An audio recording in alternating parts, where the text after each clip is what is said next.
बिस्मिल्लाहिर्रहमानिर्रहीम। शुरू अल्लाह के नाम से जो बड़ा मेहरबान नहायत रहम वाला है। मैं हूँ यासिर, आपका होस्ट और आपका दोस्त। उम्मीद करता हूँ आप सब खैर आफियत से होंगे। आज सुप्रीम कोर्ट में कुछ अहम तरीन डेवलपमेंट्स हुई, उनके बारे में मैं आपसे डिटेल गुफ्तगू करूँगा। ये जो अहम तरीन डेवलपमेंट्स थी वो नज़र षानी इलेक्शन कमीशन नज़र षानी केस और रिव्यू एंड जजमेंट जो केस चल रहा है, supreme court review and judgement orders का केस में जो अहम तरीन डेवलपमेंट्स हुई हैं, इसको डिटेल में आपसे डिस्कस करूंगा। इसके साथ साथ आज अरशद शरीफ के केस की भी सुनवाई थी, उसके हवाले से जो अहम तरीन पेशरफ्त हुई है वो भी मैं आपसे डिस्कस करूंगा। अगर आपने मेरे चैनल को सब्सक्राइब नहीं किया तो बराए मेहरबानी चैनल को सब्सक्राइब कर लें और बेल आइकन को दबा दें ताकि हर आने वाली वीडियो का आप तक पहले पहुंच सके।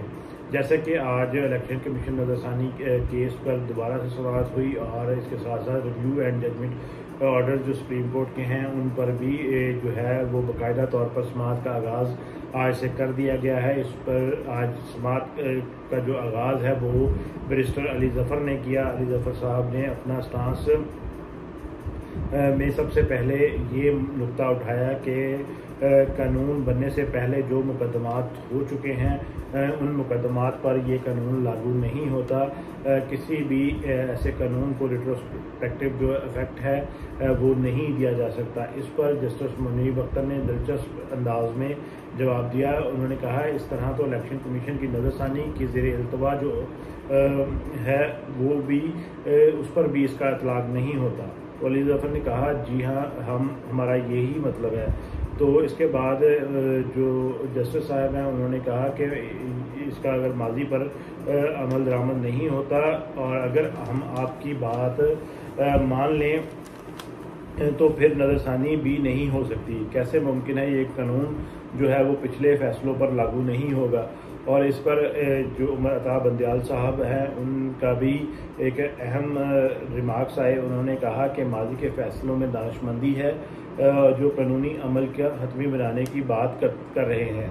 उन्होंने कहा कि जो माजी में फ़ैसले किए गए बिल्कुल उनका जो इशारा है वो सुप्रीम कोर्ट के फ़ैसलों की तरफ से है। उन्होंने कहा उन फैसलों में दानिशमंदी पाई जाती है। ये एक हुकूमत के लिए जो है ये कह लें कि रेड सिग्नल उन्होंने इस बात में दिया है कि जो सुप्रीम कोर्ट फैसले कर चुकी है अब सुप्रीम कोर्ट उन पर कायम रहेगी और आने वाले दिनों में जो है वो गवर्नमेंट के लिए और इनके अलायंस के लिए जो मुश्किलात पैदा होने वाली हैं। और एक आज बड़ा ही दिलचस्प एक वाक़या भी रूनुमा हुआ जब रियाज हनीफ राही साहब जो एक सीनियर एडवोकेट हैं उन्होंने अपना मामला जो है वो अदालत में डिस्कस करना चाहा। उन्होंने अपने अहबा का जो मामला है वो जब डिस्कस करना चाहा तो चीफ जस्टिस की तरफ से बड़े ही एक दिलचस्प और हैरत अंगेज़ जवाब आया। उन्होंने कहा कि ये आपका ज़ाती मामला है और आप मेरे से ये मामला जो है वो इन चैम्बर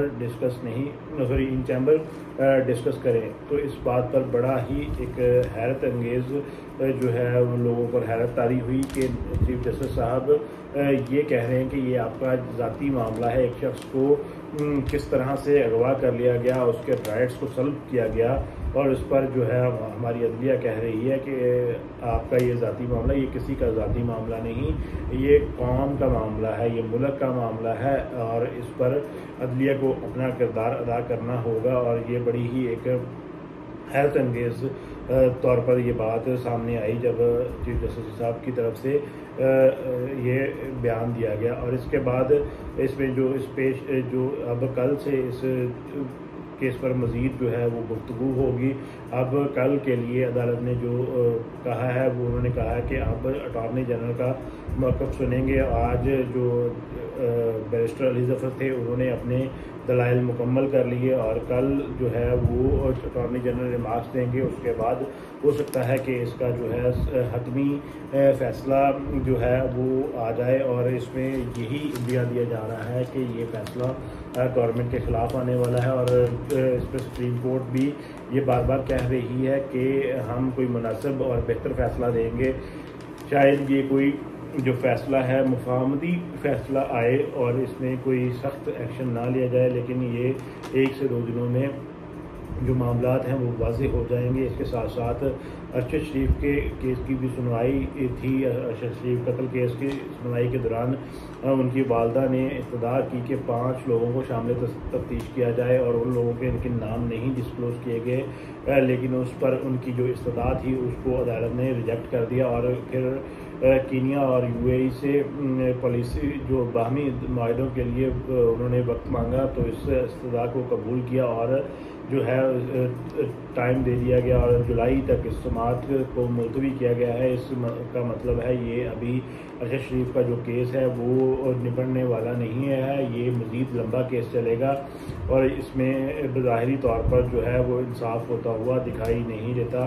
और इसके साथ साथ जो है इस वक्त मुल्क की जो मईशत है वो बुरी तरह से तबाह हो चुकी है और इसमें जो है अभी मुल्क की एक नामवर कंपनी शेल ने भी अपना जो कारोबार है वो बंद करने का कह दिया है। और दूसरा ब्लूमबर्ग इंस्टीट्यूट की तरफ से भी ये एक खबर आई है कि अगर IMF का प्रोग्राम दोबारा बहाल ना हुआ और नया प्रोग्राम ना मिला तो पाकिस्तान बहुत जल्द डिफ़ॉल्ट हो जाएगा। ये कुछ अहम तरीन आज के पेशरफ्त थी जो कोर्ट के हवाले से थी और अरशद शरीफ के हवाले से थी। इस पर जो मज़ीद हेयरिंग है वो कल तक के लिए मुलतवी कर देगी है और इसमें देखना अब ये होगा कि सुप्रीम कोर्ट इसमें क्या फ़ैसला सुनाती है। सुप्रीम कोर्ट का ये फ़ैसला बड़ा ही अहम होगा और इस आज के जो मुकालमा हुआ उससे लग रहा है कि अब जो गवर्नमेंट का प्लान नवाज शरीफ और दूसरे नाअहल लोगों को अहल करवाने का था वो कटाई में पड़ता चला जा रहा है और इस मामले में गवर्नमेंट और उनके अलायंस को जो है वो नाकामी का सामना करना पड़ेगा। लेकिन इस तमाम तर हालात में सिर्फ़ और सिर्फ यही दुआ है कि जो भी हो पाकिस्तान के लिए बेहतर हो। अल्लाह ताला हमारा और हमारे इस मुल्क का हामी नासर हो। पाकिस्तान जिंदाबाद। अस्सलाम वालेकुम।